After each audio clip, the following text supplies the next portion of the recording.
Hello and welcome back to one night prep, जहां हम एक दिन पहले पूरा का पूरा सिलेबस कवर करते हैं और अगले दिन जाके एग्ज़ाम लिख के आते हैं। आज हम कंप्यूटर नेटवर्क्स का पहला module introduction and physical layer के बारे में पढ़ेंगे। इसमें टोटल 4 टॉपिक्स होंगे: core concepts, reference models, physical layer and आखिर में switching and telephone. Core concepts में हमें कुछ कुछ चीज़ें पता होनी चाहिए, जैसे कि कंप्यूटर नेटवर्क्स, डेटा कम्युनिकेशन और नेटवर्क टोपोलॉजी। कंप्यूटर नेटवर्क्स क्या है? कंप्यूटर नेटवर्क एक ग्रुप है दो या दो से ज़्यादा कंप्यूटर्स का, जो कि कनेक्ट होते हैं एक दूसरे से, ताकि वो डेटा, रिसोर्सेज लाइक प्रिंटर और एक दूसरे से बातचीत कर सके।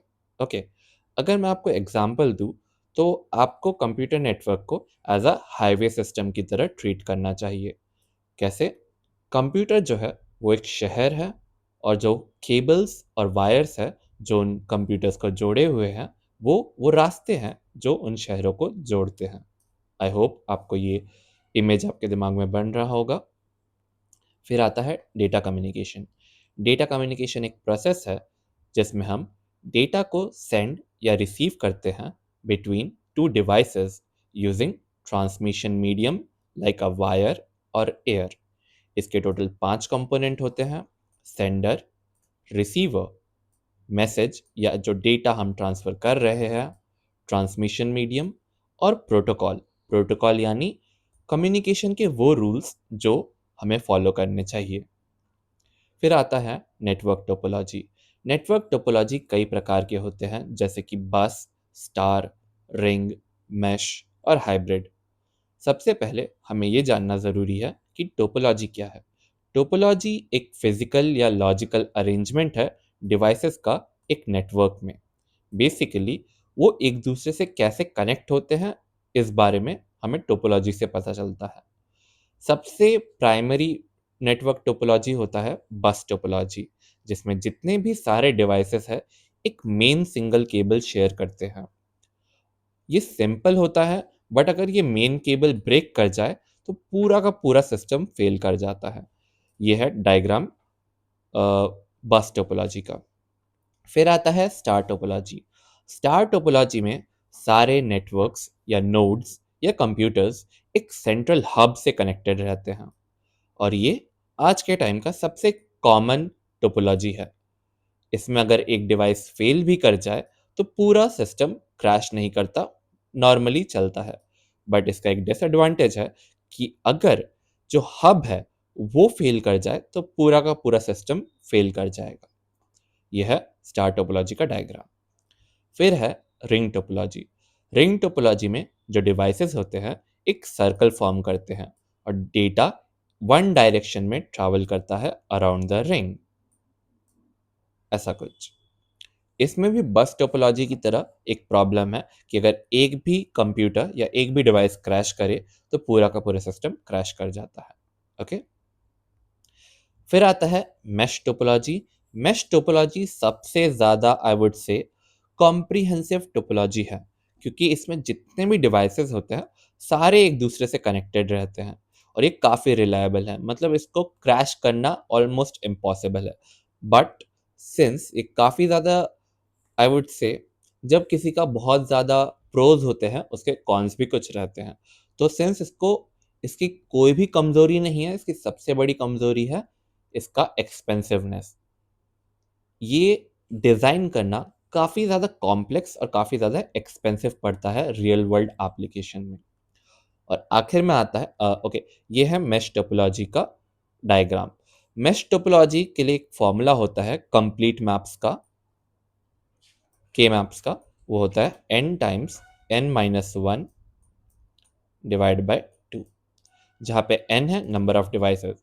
सपोज टोटल 6 डिवाइसेस है, तो इसका टोटल नंबर ऑफ कनेक्शंस होंगे 6 times 5 divide by 2, that is 15 connections. और total of 15 connections spread among 6 devices. Okay, तो ये काइंड ऑफ सुन के ही लग रहा है ओवरकिल है कि 6 डिवाइसेस के लिए 15 कनेक्शन। तो ये ओवरकिल ही इसकी रिलायबिलिटी को बढ़ाता है, बट साथ ही साथ इसके कॉम्प्लेक्सिटी और इसके एक्सपेंसिवनेस को भी बढ़ाता है। आखिर में आता है हाइब्रिड टोपोलॉजी, जो कि स्टार और बस टोपोलॉजी का कॉम्बिनेशन होता है। नॉट जस्ट स्टार एंड बस, बाकी सब टोपोलॉजीज के कॉम्बिनेशन से हाइब्रिड टोपोलॉजी बनते हैं। इसको लार्ज नेटवर्क्स के लिए इस्तेमाल किया जाता है। तो इसी के साथ हमने कोर कॉन्सेप्ट्स कवर कर लिए। ओके, फिर आते हैं रेफरेंस मॉडल। रेफरेंस मॉडल में हमारे पास दो प्रकार के मॉडल्स होते हैं। एक होता है OSI रेफरेंस मॉडल और एक होता है TCP/IP reference model. OSI reference model, जिसका फुल फॉर्म है ओपन सिस्टम इंटरकनेक्शन, एक 7 लेयर का फ्रेमवर्क है जो डिफाइन करता है कि सिस्टम्स एक दूसरे से कैसे कम्युनिकेट करते हैं over a network. Her layer का खुद का एक स्पेसिफिक जॉब होता है। इसको आप एक पोस्टल सिस्टम की तरह भी समझ सकते हो, जहां पे हर डिपार्टमेंट लेटर ट्रांसफर करने का या डिलीवर करने का एक एक स्टेप हैंडल करता है। ओके, तो इसके टोटल 7 लेयर्स होते हैं। Layer 7 application, layer 6 presentation, layer 5 session, layer 4 transport, layer 3 network, layer 2 data link and layer 1 physical. सबसे ऊपरी लेयर लेयर 7 एप्लीकेशन का होता है, जो सबसे ज़्यादा यूज़र के पास होता है। ये कई सारी चीज़ें जैसे कि emails, web browsing, HTTP, FTP, DNS को हैंडल करता है। लेयर 6 प्रेजेंटेशन होता है। ये बेसिकली डेटा को ट्रांसलेट या फॉर्मेट करता है, जैसे कि एन्क्रिप्शन हो गया, कंप्रेशन हो गया एंड सो ऑन। ये डेटा को रीडेबल बनाता है। फिर आता है लेयर 5 सेशन। ये कनेक्शंस को मैनेज और कंट्रोल करता है बिटवीन टू कंप्यूटर्स। फिर आता है लेयर 4 ट्रांसपोर्ट। ये इंश्योर करता है कि डेटा जो है वो प्रॉपरली डिलीवर हो रहा है, कंप्लीटली एंड करेक्टली। इसमें आते हैं TCP और UDP। फिर आता है लेयर 3 नेटवर्क। ये बेसिकली एड्रेसिंग और राउटिंग को हैंडल करता है और बेस्ट पाथ खोजता है, जैसे कि IP और राउटर्स। फिर आते हैं लेयर 2 डेटा लिंक, जो नोड टू नोड डिलीवरी को हैंडल करता है, एरर डिटेक्शन को हैंडल करता है। इसमें आते हैं ईथरनेट और स्विचेस। आखिर में लेयर 1 फिजिकल, जो एक्चुअल बिट्स से डील करता है ओवर केबल्स एंड वायरलेस, जैसे कि voltage, cable, signals and so on. अच्छा, TCP sorry OSI reference model तो हो गया, बट क्या इसको हम रियल वर्ल्ड में अप्लाई कर सकते हैं? आपका दिमाग में क्वेश्चन आएगा, तो आंसर है नहीं। OSI रेफरेंस मॉडल जो है वो एक टीचिंग मॉडल या रेफरेंस मॉडल की तरह इस्तेमाल किया जाता है। इसको रियल वर्ल्ड में अप्लाई नहीं कर सकते। इसको ISO ने, इंटरनेशनल स्टैंडर्ड ऑर्गेनाइजेशन ने डेवलप किया था, एंड इसका इस्तेमाल पढ़ाने के लिए या एज अ रेफरेंस इस्तेमाल होता है। तो आप सवाल करेंगे कि रियल लाइफ में कौन सा मॉडल यूज होता होगा? फिर वो होता है TCP/IP रेफरेंस मॉडल। उस पे जाने से पहले आप सोच रहे होंगे कि ये OSI रेफरेंस मॉडल के 7 लेयर्स को मैं रटूं कैसे? तो इसके लिए एक नेमोनिक्स है। Please do not throw sausage pizza away. Please से फिजिकल, डू से डेटा लिंक, नॉट से नेटवर्क, थ्रो से ट्रांसपोर्ट, सॉसेज से सेशन, पिज्जा से प्रेजेंटेशन, अवे से एप्लीकेशन। अगर आप ये mnemonic please do not throw sausage pizza away याद करके जाएंगे तो आपके लिए आसानी होगी। ओके, आगे बढ़ते हैं। TCP/IP reference model. TCP/IP reference model एक ऐसा मॉडल है जो अमेरिकन डिफेंस डार्पा ने डेवलप किया था। ये एक प्रैक्टिकल 4 लेयर मॉडल है जिसका इस्तेमाल रियल इंटरनेट पे यूज होता है। ये OSI से काफ़ी ज़्यादा सिंपल होता है और एक्चुअली इसका रियल सिस्टम्स में इम्प्लीमेंटेशन होता है। इसके जनरली 4, कभी कभार 5 लेयर्स होते हैं, जो कि है application layer, transport layer, internet layer and network access layer. Application layer OSI के लेयर 7 लेयर 6 और लेयर 5 का कॉम्बिनेशन है। It combines OSI's application plus presentation plus session, and it deals with HTTP, FTP, DNS, SMTP. Transport layer end to end delivery संभालता है। इसमें आता है TCP for reliability and UDP for fast trans delivery. फिर आता है internet layer जो कि राउटिंग और एड्रेसिंग संभालता है, जिसमें आते हैं IP प्रोटोकॉल्स। एंड आखिर में नेटवर्क लेयर जो लेयर 2 और लेयर 1 का कॉम्बिनेशन होता है, जो physical transmission of bits handle करता है। इसमें ईथरनेट और वाईफाई जैसी चीजें आती हैं। फिर आते हैं वायरलेस नेटवर्क पे। वायरलेस नेटवर्क बेसिकली डिवाइसेस को विदाउट फिजिकल केबल्स कनेक्ट करता है यूजिंग रेडियो वेव्स और इंफ्रारेड सिग्नल्स। इसके एग्जाम्पल हो गए wifi, Bluetooth, cellular technologies like 4G and 5G। अब आपके दिमाग में आएगा वायर्ड और वायरलेस के बीच में क्या डिफरेंस है। वायर्ड जो है वो ज़्यादा फास्ट और ज़्यादा सिक्योर होता है। वायरलेस ज़्यादा कन्वीनियंट होता है और ज़्यादा मोबाइल होता है। मतलब ऐसे रीजन्स जहाँ पे हम वायर्ड तरीके से नहीं पहुँच सकते, उधर वायरलेस तरीके से पहुँच सकते हैं। बट ये स्लो भी होता है and it is more prone to interference. Okay okay, इसी के साथ हमारा दूसरा मेन टॉपिक कवर हो चुका है। फिर हमारा तीसरा मेन टॉपिक फिजिकल लेयर पे आते हैं।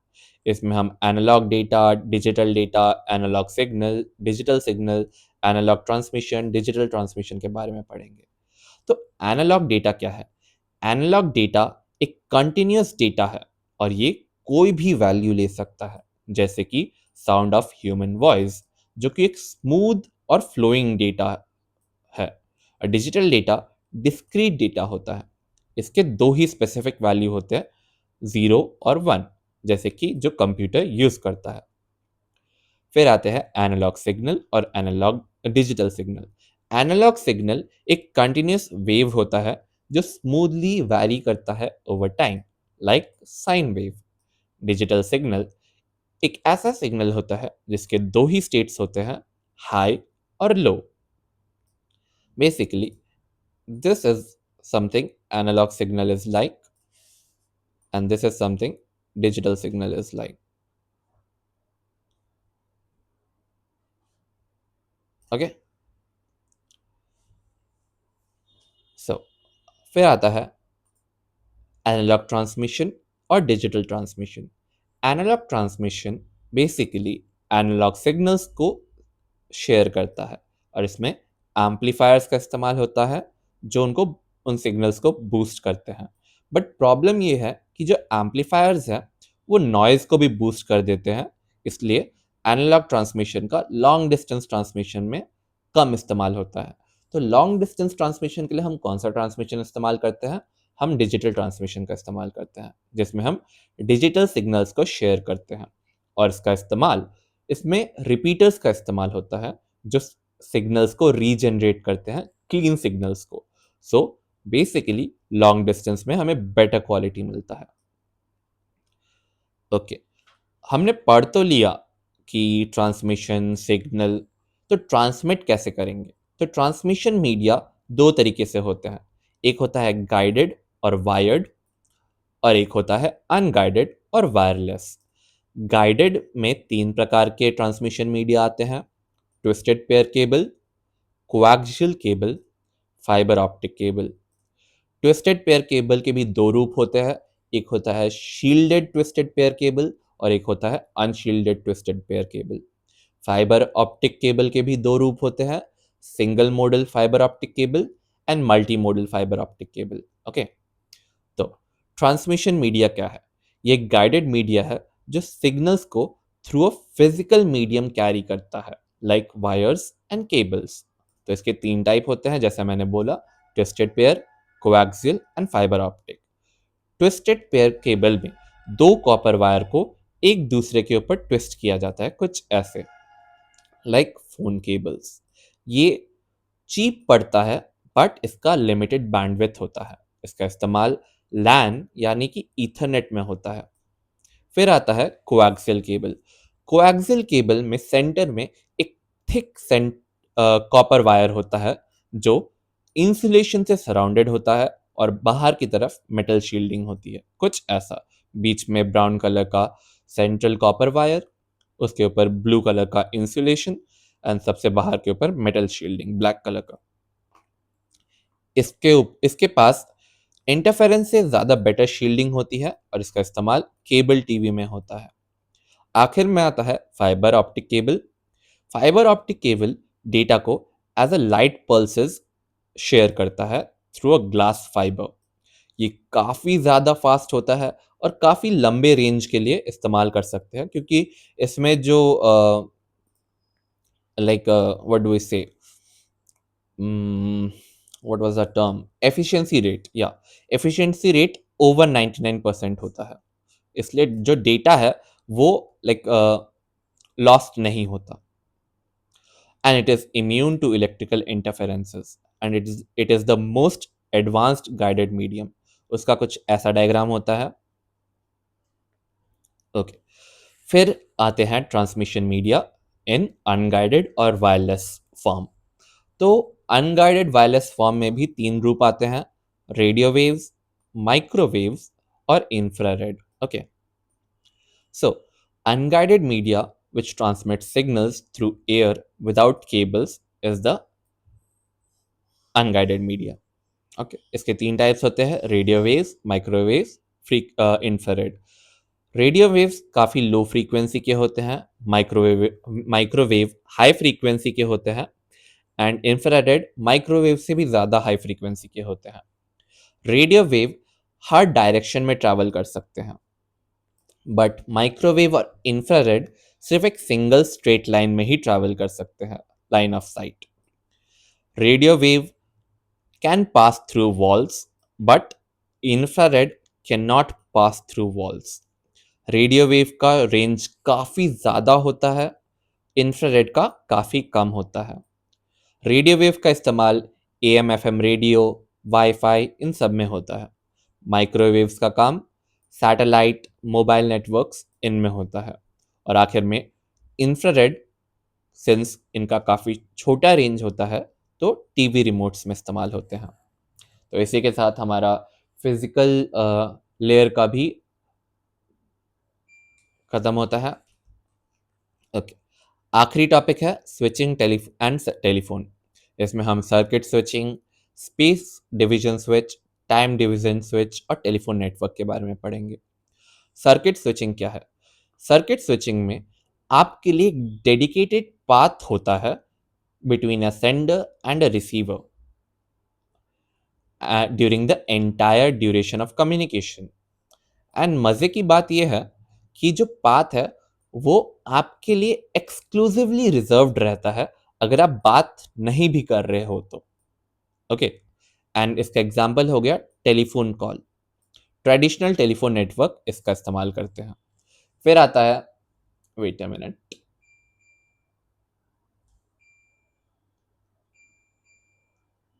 Okay, sorry for that.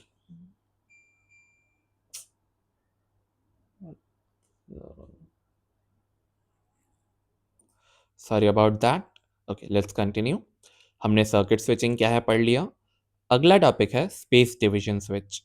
Space division switch एक स्विचिंग टेक्निक है जहाँ पे हर कनेक्शन का एक सेपरेट फिजिकल पाथ होता है, that is different wires for different calls. Okay, and ये पाथ फिजिकली डिस्टिंक्ट होते हैं, that is no sharing of any part of the wire. फिर आता है टाइम डिवीजन। बेसिकली दो मेन टाइप के डिवीजन स्विच होते हैं, space division and time division. Space division is has exclusive physical path and time division has exclusive time. Okay, as obvious from the names. तो time division switch में हम multiple connections को same physical wire provide करते हैं, but हर किसी को एक different time slot दिया जाता है। जैसे कि अगर आपको एग्जांपल दूं मैं, तो एक सिंगल रोड समझ लीजिए जहाँ पे different cars take turn using it in a very fast rotation, basically round robin की तरह। सपोज ऐसा एक रोड है, ये एक रोड ट्रैक है एंड गो कार्ट्स है बहुत सारे, लाइक ये है एंट्री पॉइंट, ये है एग्जिट पॉइंट, या फिर इसी को एंट्री मान लेते हैं, इसको एग्जिट मान लेते हैं। तो बहुत तेजी से एक एक करके ये लोग घुसेंगे, मतलब ये जाएगा होके ये निकल आएगा, फिर इसकी बारी आएगी, ये घुसेगा निकल आएगा, फिर थर्ड वाला आएगा, ये घुसेगा निकल आएगा, ऐसा कुछ। Okay, so TDM bus is a shared bus that carries all these time divided signals. Okay, so ये जो रास्ता है वो TDM बस का काम करता है। आखिर में टेलीफोन नेटवर्क आता है। टेलीफोन नेटवर्क में हम पब्लिक स्विच टेलीफोन नेटवर्क के बारे में पढ़ते हैं। बेसिकली एक traditional circuit switch telephone system है जिसमें हम लोकल लूप्स का इस्तेमाल करते हैं, basically cables from home to telephone exchange. इसमें स्विचिंग ऑफिसेज होते हैं जो एक्सचेंज का काम करते हैं, एंड ट्रंक्स होते हैं जो high capacity lines between exchanges का काम करते हैं, जिससे कॉल्स को पूरी दुनिया भर में कनेक्ट किया जा सके। इसका मैं अगर आपको एग्जांपल अच्छे से समझाऊं तो सपोज ये है रीजन 1, ये है रीजन 2, थोड़ा और बड़ा बनाना चाहिए था आई गेस, ये है रीजन 1, ओके, एंड ये है रीजन 2। तो इन दोनों रीजन को एक हाई कैपेसिटी लाइंस कनेक्ट करेंगे जिसको बोलते हैं Trunks. Okay, TRUNKS। Okay, sorry about that mess, mouse से लिखना थोड़ा मुश्किल है। तो ये दो रीजन्स है R1 एंड R2। इन दोनों रीजन्स को हाई कैपेसिटी लाइंस कनेक्ट करते हैं, और इसके अंदर सपोज ये आपका घर है एंड ये है एक्सचेंज ऑफिस जो ट्रंक से कनेक्टेड है। तो आपका घर इस एक्सचेंज ऑफिस से using a local loop connect होगा।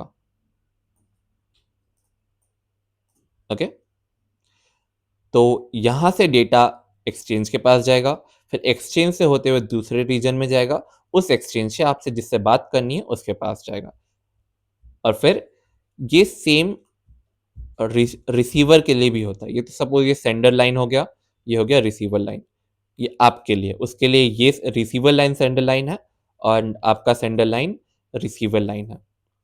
तो आपके सेंडर लाइन में आप कॉल कनेक्ट करते हो उससे, फिर जब यहाँ पे कनेक्ट होता है फिर उसके पास आपसे कनेक्ट होता है, तो आप इसको जो बताते हो फिर वो आपको बताता है, एंड सो ऑन। ओके, तो ये है telephone network. I hope that is clear, and thank you for the lecture. This was all about module 1. Let's meet again on the next module.